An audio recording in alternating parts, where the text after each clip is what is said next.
residual waste na divert. So, ito kabutan na. Itong 1.5 million kilograms na residual waste, is nagilabay, ginamit siya na refuse derived fuel o kung sa ato pang matakot mo sa historian, ginamit siya as sunod, particularly dito sa forcing of the public.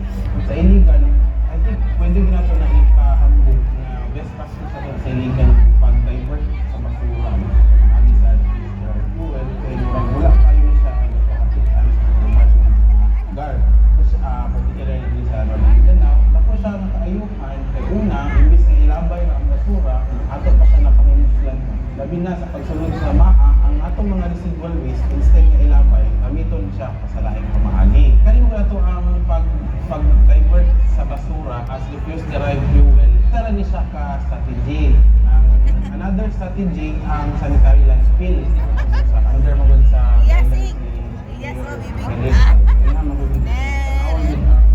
long term, dili mo kompromiso ang sanitary.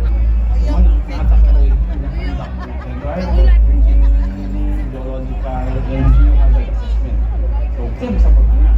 Sa pag-conduct na ito sa EGAR, ang resulta ng study, maoy mo inform sa unsang atong initial design sa landfill. So, akong subayon, naging ka sa developing stage sa landfill.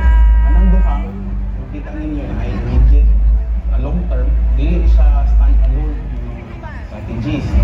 Sa akong hingon ganina, surgical at approach sa paglaila sa mga basura, kana siya, sa residual lang siya. So, for example, karon gina-explore ko na ito saan na mas kapalingkod ang relationship ng city government sa mga junctions. Aron dito po ang junctions sa mga critical at mga partners sa pag-manage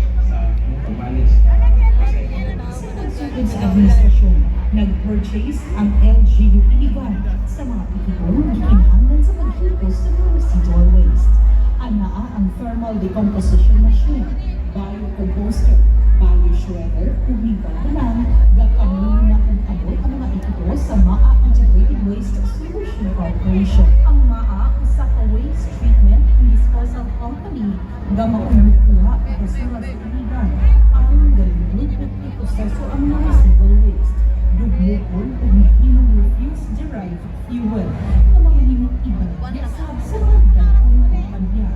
Kaya hindi nga mo proseso og 150 to 200 ka tonelada nga basura matag-adlaw. Diin ang tumigan ang naalang sa 80 ka tonelada nga basura. Taon na pagsuuna mo yung alamin yung kapuno. Gani, nangabot na sa gawas ang mga basura. Dapat dito sa puli, natay mga ang tawag gani karon ni Apple Report ito nga is residual containing area number 3. So mao ni karon ang iabangan sa MAA. Bintahan. Dapat ito, atong mga basura nga residual naka-stack sa na ato kay ang desino mo na delikado sa nagulan.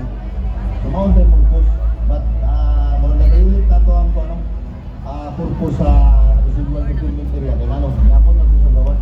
In fact, July 1, dito pagsuot na ito.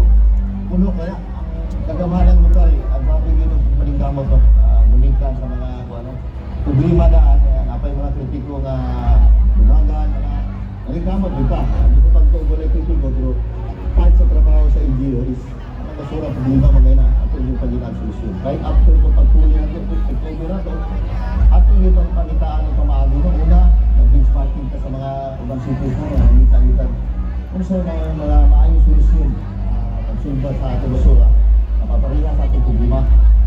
So, iambot sa tayo nung ang punto na abot nila ito sa ating paningkamot, ang kabot sa itong gamanan lokal, nagulat ko ngayon, vice mayor, ang Active Councilor,